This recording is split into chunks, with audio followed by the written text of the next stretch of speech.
A terrorist attack last July in the Baghdad neighborhood of Karada killed 382 people. It was the deadliest terror attack of 2016. You may not remember hearing about this attack or those who died. That's because those outside of Iraq rarely get a glimpse into the lives that are lost there every month. Most never know their names or see their faces. After the Karada attack, Iraqis were determined to let the world know about their loved ones. They began posting pictures on social media with the hashtag, "Not Just a Number." They wanted the world to recognize the bloodshed in Iraq, which has become such a regular thing that few take notice. Last year alone, 6,878 people were killed. As the new year begins, the violence continues. Still, outside Iraq, most don't see the faces of the victims. They remain just numbers. I'm going to start with India, where the country's Supreme Court has thrown out a case accusing Prime Minister Narendra Modi of accepting suspicious cash payments. Now, an anti-corruption lawyer who brought the case on behalf of a non-governmental organization urged the court to investigate the alleged payments made to the public officials. But judges said that there was too little evidence. Modi has cultivated a clean image so far. The Turkish parliament descended into violence on Wednesday after a brawl amongst lawmakers. Members of the ruling AK party, or AKP, and the opposition Republicans People Party, or CHP, got physical with each other while Parliament tackled constitutional reforms to expand the president's power.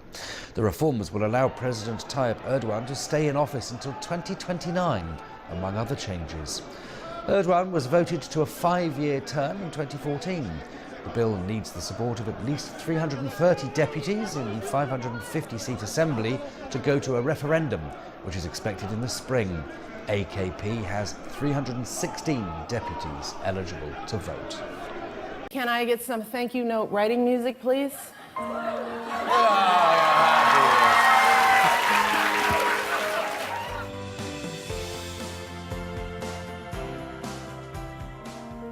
Thank you, Barack, for proving you're not a lame duck, but my very own silver fox. Thank you, First Lady Michelle Obama,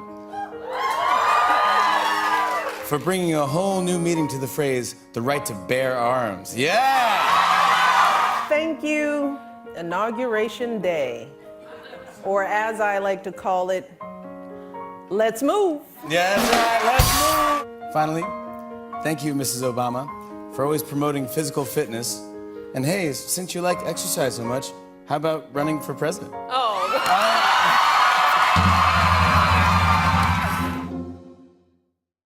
Former UN Secretary General Ban Ki-moon says he will devote himself to achieving a unity in South Korea. Speaking at a televised press conference, Ban said the country should end internal divisions, including wealth inequality and ideological and regional conflicts. 72-year-old Ban has not said that he will stand as a candidate in the next presidential election, but he's widely regarded as one of the most powerful contenders. We begin tonight in the Philippines, where Japanese Prime Minister Shinzo Abe has arrived in the capital Manila for a 2-day visit. Now, Abe is the first foreign leader to visit the country since President Rodrigo Duterte took office last year. Duterte went to Tokyo in October, and after the Philippines, Abe will head to Australia, Indonesia, and Vietnam with a business delegation. He's seeking to boost Japan's economy that is being dragged down by an aging and shrinking population. Senate approval could be the first step at repealing Obamacare. This was a sort of budget blueprint that passed mostly along party lines, 51-48. Rand Paul, Republican from Kentucky, actually voted against it. They approved it, though, after turning away a bunch of Democratic amendments.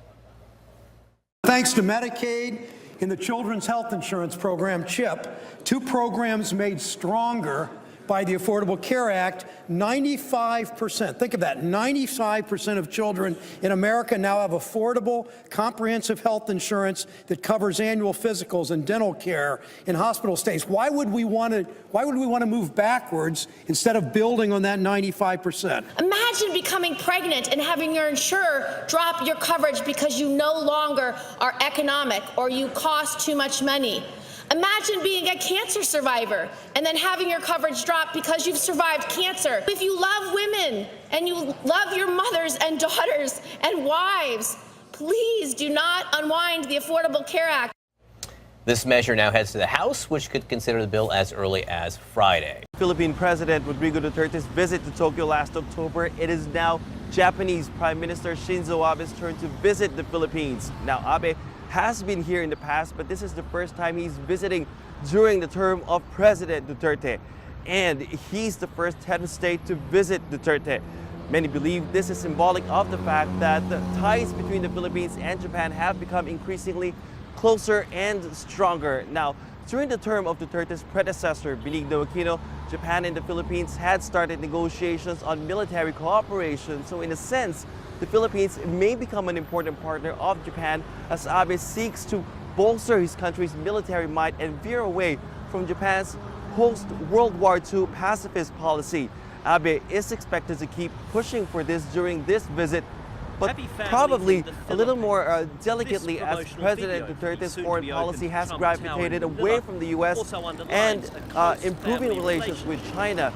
Now, Japan and the Philippines have been part of the U.S. Pacific Alliance for a long time, so analysts say Abe could try to convince Duterte at least to go slow in his policy reversal, since the two leaders seem to have quite a rapport. What the Philippines Foreign Affairs Department has said will definitely happen on Thursday, though, are discussions on counterterrorism, on maritime issues, drug rehabilitation, infrastructure, and development projects. Now, the latter three that I mentioned are important because these are where Duterte, on the other hand, is expected to focus on. Japan is the Philippines' #1 source of development assistance, and this is why Duterte has said that Japan has been a friend to the Philippines despite a history of war and aggression. Hundreds of thousands of Filipinos live and work in Japan, and Japan is also the Philippines' leading trade and investment partner. So they're likely to turn those investment pledges made in Japan in October into reality. And in fact, Prime Minister Shinzo Abe has meetings with business leaders both here in Manila and in Davao City, Duterte's hometown. Abe will be flying to Davao Thursday evening and is expected to spend time with Duterte in Duterte's home in Davao on Friday. Barney Below, CGTN, Manila. The Chinese Foreign Minister Wang Yi has met with the Nigerian President Muhammadu Buhari. Buhari says his country has taken concrete steps to remove any doubts on the One China principle. He says Nigeria will do everything it can to honour the policy. Wang welcomes the Nigerian government's decision to shut down Taiwan's office in Abuja. He says many of the organisation's activities were in violation of the One China principle. He says the policy represents Beijing's core interest. Wang adds that any country that wants to have any relations with China must first adhere to the One China principle. Earlier, Wang and his Nigerian counterpart, Jeffrey Onyema, issued a statement on the African nation's commitment to the One China principle.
On the night of July 15, 2016, over 250 people were killed during a coup attempt in Turkey.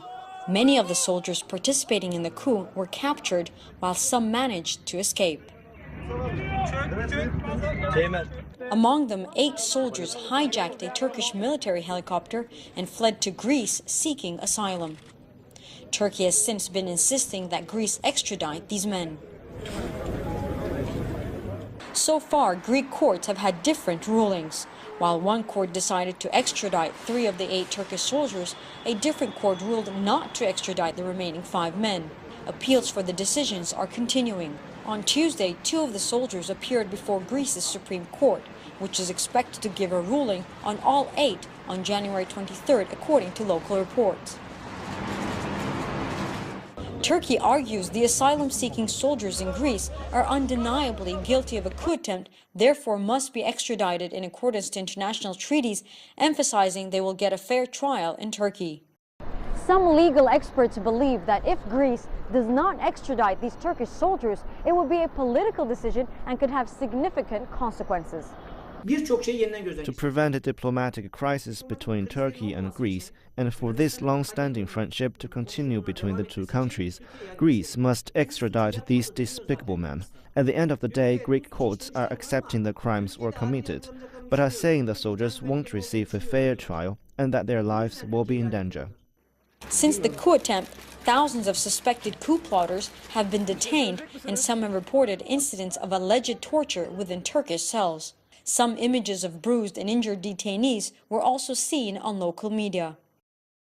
Human rights expert Ayşe Panuş says the legal system has been damaged following the declaration of a state of emergency in July. The coup itself is a crime against humanity, so if these men took part in the coup attempt, they should be put to trial. What we are defending as the Human Rights Association is that they receive a fair trial. This is a basic international human right, and we are absolutely against torture in prisons. The Turkish government has never accepted allegations of torture. The issue is a very sensitive one in Turkey, as the soldiers currently in Greece are viewed as traitors, though they deny any involvement in the coup attempt. Many in Turkey are now calling for the death penalty to be reinstalled specifically for coup plotters. Michal Bardavid, CGTN, Istanbul. A Chinese naval formation consisting of the aircraft carrier Liaoning has passed through the Taiwan Strait. According to the People's Liberation Army Navy, the fleet passed through the strait on Thursday morning while en route to the South China Sea for drills and tests. The State Council's Taiwan Affairs Office says the drill was an annual training arrangement. Vice Foreign Minister Liu Jianmin added it is normal for the Liaoning to sail through the Taiwan Strait, saying it is an international waterway shared by the mainland and Taiwan. Taiwan sent its own frigates and fighter jets to accompany the Liaoning during the aircraft carrier's passage. Meanwhile, a Kuomintang representative has called on Taiwan leader Tsai Ing-wen to ease tensions with the mainland. Iran has formally received the first commercial plane from Airbus, making this the country's first brand new plane in 37 years. The A321 is the first in a batch of 100 planes purchased by Iran Air in a deal worth more than $18 billion. A handover ceremony was held in the French city of Toulouse for the plane. Iran's official news agency said the jet has already left France and will arrive in Iran shortly. Iran Air also signed a similar deal with Boeing for 80 jetliners that will only arrive in 2018. All 4 of these mothers lost their sons to violence. Why didn't Detroit, with all the pain and suffering here, with all Obama did for the auto industry, why didn't Detroit come out for Hillary Clinton? Maybe because people thought it would just be a landslide, you know, especially after watching the debate. It's like Hillary, she won the debate, and it's like, well, why do it? You know, she's going to win anyway. So I think it was a little complacency. I think the party failed us, period. I think that the Democratic Party failed us because they were so sure that Trump could not become the president, that they didn't put in the work. Trump did come to Detroit, and he, you got many speeches where he stood up and said, I care about black people. After all, what the hell do you have to lose? When he said that, how did it land with you guys? Arrogance. Ignorance. I clap. No compassion. I clap. Why? What do we have? Because it's truth, and truth hurts. It's like a sword. What do we have to lose? We've been running Democrat for 40 years. Has anything really changed? So what do we have to lose? Let's try something different. Let's try something new, because what we're going with is not working. It's obvious. It's not working. But you didn't vote. You didn't vote for him. Right. I was relating to his campaign. When he said, "What the hell do you have to lose?" Did you feel insulted? I absolutely did. Why? Because you got me down here. You have no thoughts about who we are as a people or I am as a person. When you say, what do you have to lose, that means you're saying I don't have anything to begin with. And we have a lot. Our capacity is huge. Obviously, if Hillary Clinton had won, she would have been the first female president coming after the first black president. But all of you didn't support Hillary Clinton. I didn't per se support her on a personal level just because she was a female. I am a female. I just don't think a female is ready to run the most powerful country in the world. You know, emotional, we got too much going on within our DNA. So now you got an emotional Trump who has fits on Twitter. I think that it's definitely not a gender thing, you know, because equally, one could do it, the other one could do it as well. I think that Hillary was running the country when Clinton was in office. She was. And Obama, I think that Michelle, you know, who does he go to console him? Yeah, we are very emotional, but men are just as emotional, Yes, okay? Just as emotional. China and Malaysia now do more than $100 billion of trade a year. Chinese investment in Malaysia has grown sharply, further boosting the number of Chinese citizens living here. Thousands of Chinese study in Malaysia, and close to 2 million will visit as tourists this year. That's all bound to lead to more legal issues, prompting a group of lawyers in Malaysia as well as China to team up to help each other's businesses and citizens. We are facing a different legal culture, and the investing community must be educated. And when they face a problem, we will be there to help them. While larger companies will have their own in-house legal counsel, that's not the case for small and medium enterprises. We want to encourage more SME to invest in Malaysia. We want to give them peace of mind when they're in Malaysia. Chinese businesses, like this specialist tea company, welcome the move. Definitely, the consultation and services offered by Malaysia-China Legal Cooperation Society to Chinese companies is very helpful for the future development of business ties, since we're not very familiar with local culture and legal environment. The society has also set up a helpline to assist Chinese citizens in legal need. The immigration issue, like visa expired, always stay in Malaysia. That will be the first one. Then the second one will be regarding to employment issue. The other matter will be the marital issue. The fourth one, I would say some cheating cases in Malaysia. Last one will be like some student facing problems in Malaysia. For example, the tenancy problem, they have some dispute with the landlord. With the Belt and Road Initiative and investment straddling dozens of countries, languages and legal systems, others may wish to follow Malaysia's lead and swiftly start building legal bridges with China. Ryan Meltzer, Kuala Lumpur. What is pet coke? And exactly how much is it contributing to the smog that we are breathing into our lungs these days? Thank you, Tianwei. This is a difficult question, but in general and in short words, pet coke is the bottom of the barrel product. It's a byproduct of the refinery process, which means when we use the crude oils to produce all those oil products, the last thing come out of the refinery is pet coke. So in that way, it's actually quite highly dense in terms of carbon and also other pollutants and heavy chemicals. And it is used mostly in two ways. The high quality pet coke, which is low sulfur in terms of content, can be used for the manufacturing of metals such as steels and aluminum, and they are very important feedstock. And in this process, it's not supposed to be burned, so it stayed there in theory. And another one is high sulfur pet coke, and generally lower qualities, that could be used as a cheap fuels to be burned in the industries. Okay, this is something I understand what you're saying. It seems that you're suggesting it could be a problem. It could be a problem. But how big a problem is it? How is it compared to the other sources that we have been talking about throughout the years? To be frank, I think this problem, we do not have a clear answer how serious it is. We still don't. Yes, we still don't. I published this paper about 18 months ago, and that has already raised some of the eyebrows, and also even I got calls from the Ministry of Environment Protection. They are also looking into this, but still connecting the data, get the statistics of the consumptions, and also track the source of the pet coke is so difficult. So far, we do not have the source Tracking yet. the source, is it imported? Or is it homely produced? That is a very crucial question. Exactly. This is a myth that we usually saw in the myth, internet. You exactly. We talk a lot about the import of the U.S. pet coke, but in fact, we only use about 20% of that from the import. The majority of that we consume is from within our own country.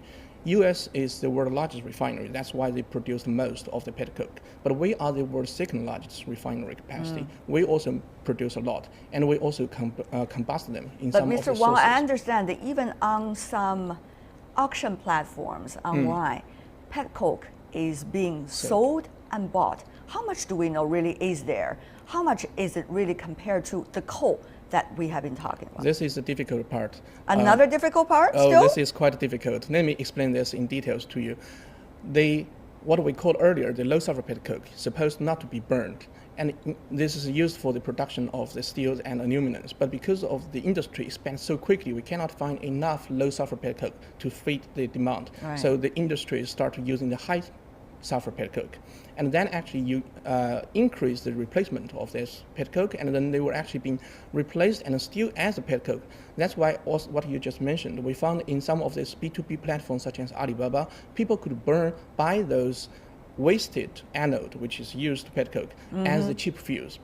That we do not have source who is using them and where they go. But in general, that's about 30 million tons. So it's not quite comparable, for example, like coal, that 4 billions in China. One is billion, one is trillion. Or 30 million versus 4 trillion. But yet, you don't know exactly how much power in terms of producing the smog the pet coke could have. That's true, but in fact, each ton of the pet coke contains a few times higher of sulfur in the content. And if it's unbaited, it actually could introduce pollutions many times, 10 times even higher Mr. than Wang, the coal. we could go on like this because you did a very extensive paper. That's why we invite you to talk about this specifically. But there are other causes of smog. For example, what about burning coal? Should we still have a coal power plant in the future? What would you say?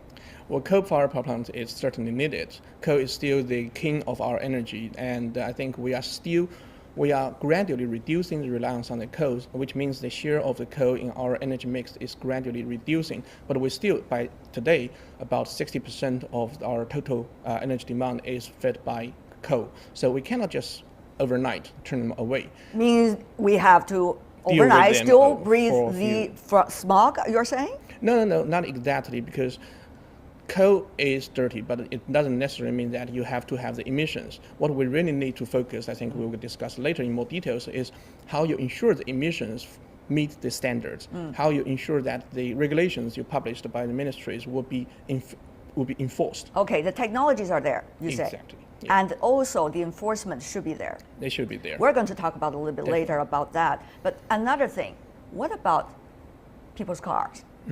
Should people still have cars in the cities if they want to avoid smog? Some were using that method to ban certain cars and vehicles at certain time to avoid and prevent smog from spreading, but it didn't work, it seems.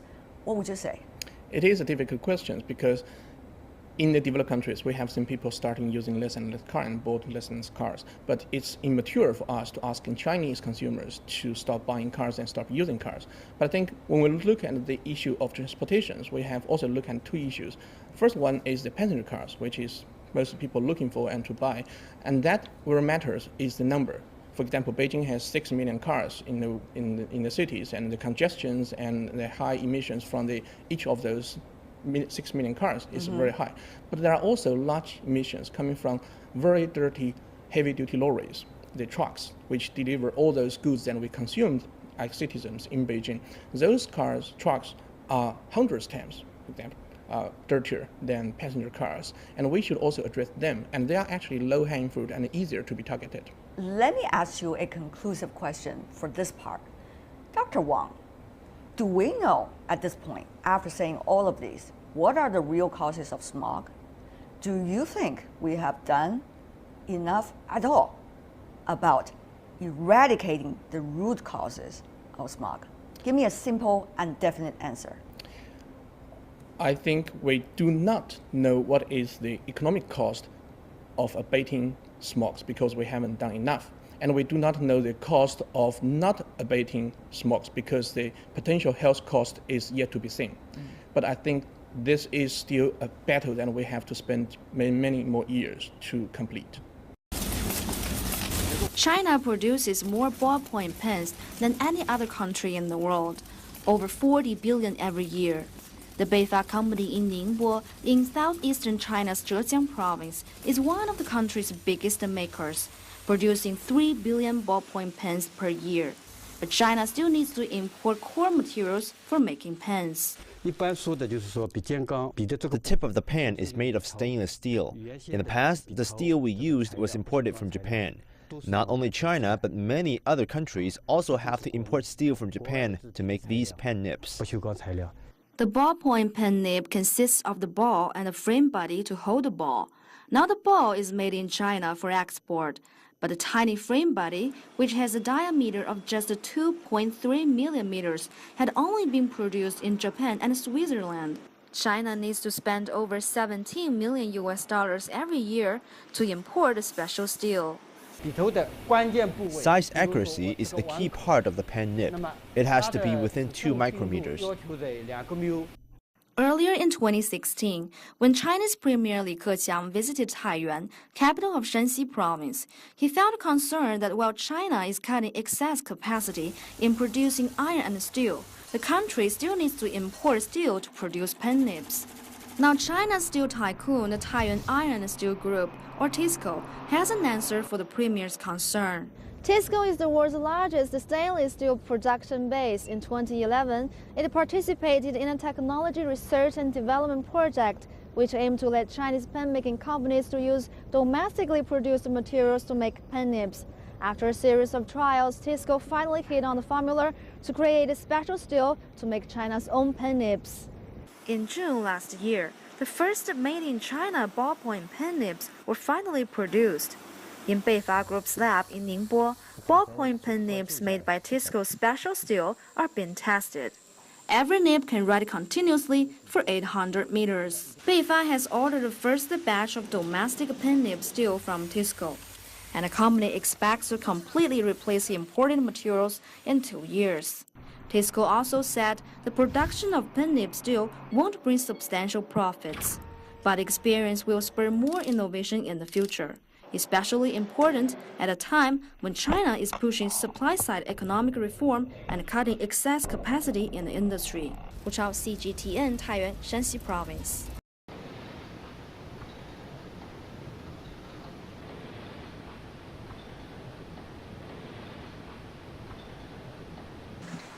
뛰어간다.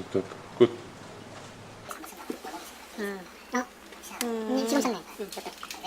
이죠? 네. 그 요정미. 골목길에서 다시 밖으로 나오는 게 안 하려면 안 타니까. 6번 잡아놨고 치는 거. 外面走，走他有水，他也是我捡回来的，捡回来这样的一个半月，他就受伤了，电话就吓唬他噻，你不知道把他扔掉，他是5年前，就说我们家门口嘛，被车子累的嘛。为么子没有放弃的？他受伤没？不可怜，看他好可怜呐，要不然他把人家不死掉了。后来我说姑娘怀孕了，他来。姑娘都商量着怎么处理他，一个是在扔去丢他，我都不能丢，我到时候我说我辛苦的都回了，我说我不愿意丢。真的养他5年了。5年了。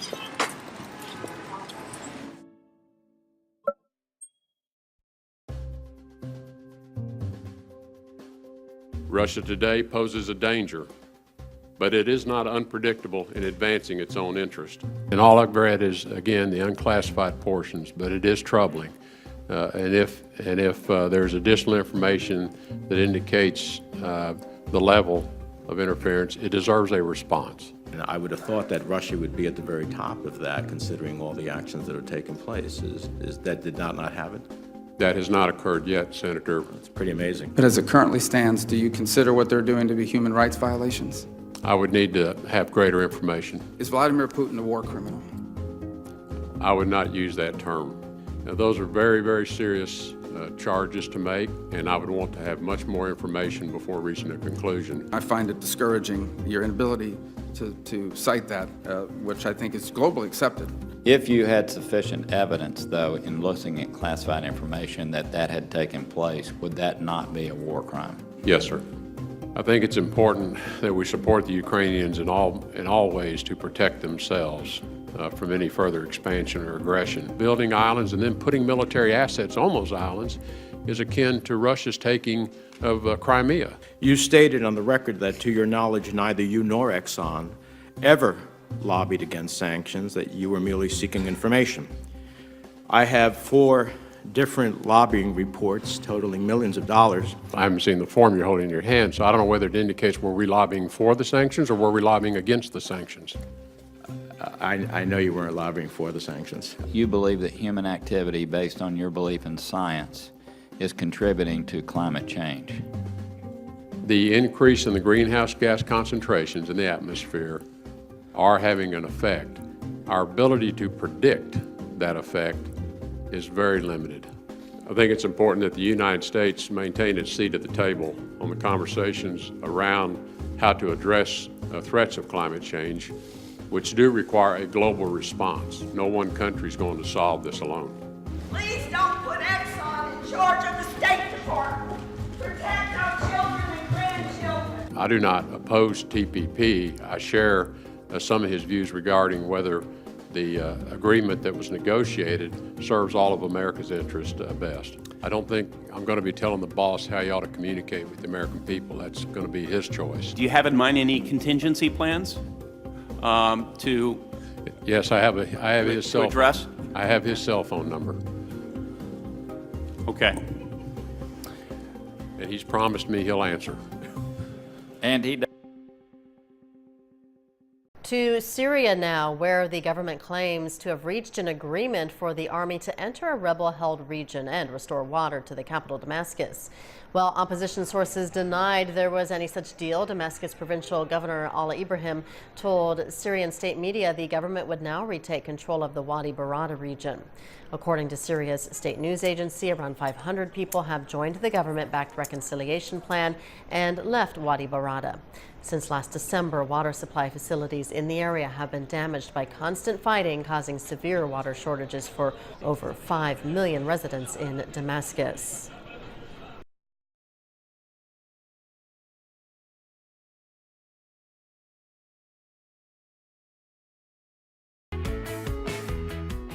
It's the craziest thing in the whole wide world to look at your child. Exactly. I mean, everything was the same hair, the same glasses, the same outfits, and that was the moment I knew that they were the same.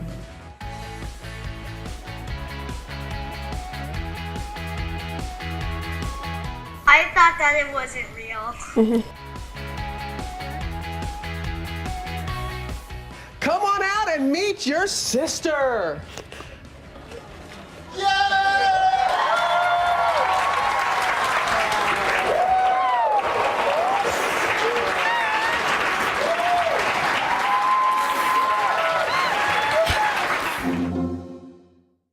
You've been questioning Senator Sessions. There's been 2 days of hearings. Is he going to be confirmed as the next Attorney General? Senator Franken. I can't say one way or other. I have a lot of skepticism about his ability to be the kind of Attorney General who protects all Americans. I pressed him about his own mischaracterization of his record. He said he personally handled 4 civil rights cases. Turns out he didn't. I worry about him with the Voting Rights Act We went over what happened in North Carolina, where the Fourth Circuit said that North Carolina had targeted specifically African Americans to suppress their vote, and that had stood for a couple of years. So we had elections where those voters were denied the right to vote. He didn't seem to think there was enough of a problem there to restore the Voting Rights Act, where the federal government has pre-clearance over those states like North Carolina that have a history of suppressing the votes of minorities. So I don't think that he necessarily is the right choice to protect the rights of Americans.